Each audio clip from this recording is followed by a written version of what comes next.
fifth of your generation, if not more, has never even heard of the Holocaust. So it makes me so proud that so many of you not only are very aware, but so socially active and diverse here at Wagner. The very great fortune of having 4 living survivors to speak with you today. What did your dad do before the war? Did you ask if you could have done more? At what point did you notice that things were no longer right?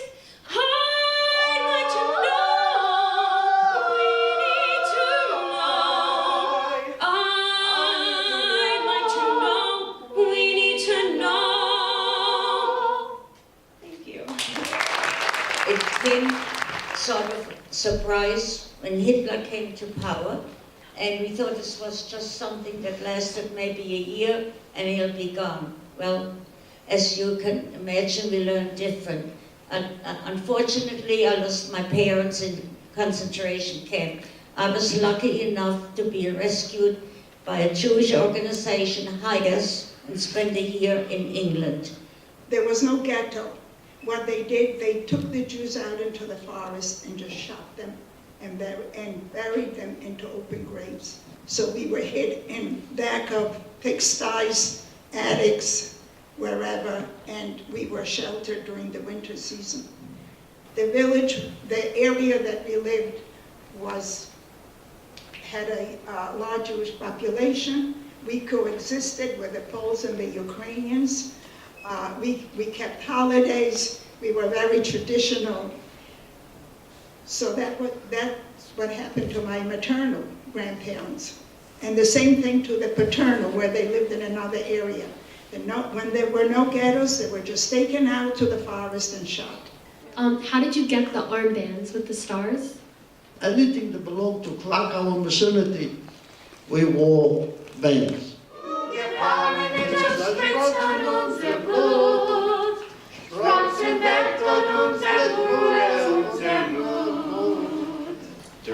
Through any of your experiences, was there any time where you lost hope or gave someone hope?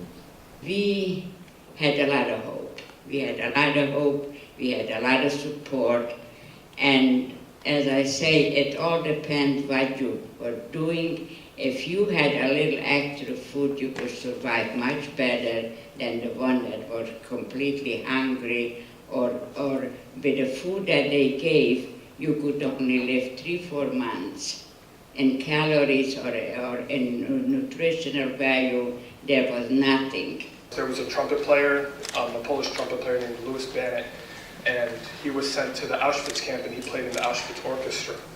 And in order to earn your spot, you had to play as soon as you got off the train.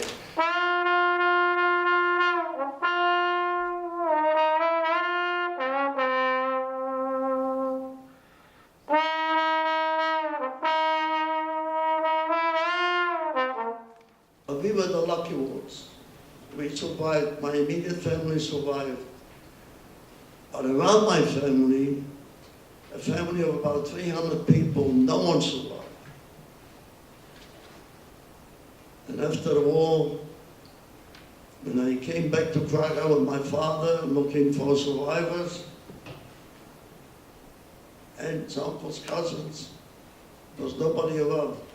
What haunted me, still haunts me, will haunt me for the rest of my life is, could I have done more to bring my parents here? That is something that will always be with me. I don't know what I could have done. I couldn't tell you. I don't know. Was it a question of money? Was it political connections, which of course I did not have. I mean, all right, I was a refugee, I was green in this country, but was there something I could have done? And I blame this country because why not let people in and ask questions later? When the lives are threat, why ask all these questions and delay and delay and delay until it is too late? There is no why. You have to talk to a lot of people, to listen to a lot of people, to read a lot of stuff. And even that, you'll never figure out exactly why. you ever, ever, God forbid, see anything like that, speak up. Don't let it happen. If the people in Germany had spoken up, it would never have taken place. And that's the only thing that I can say.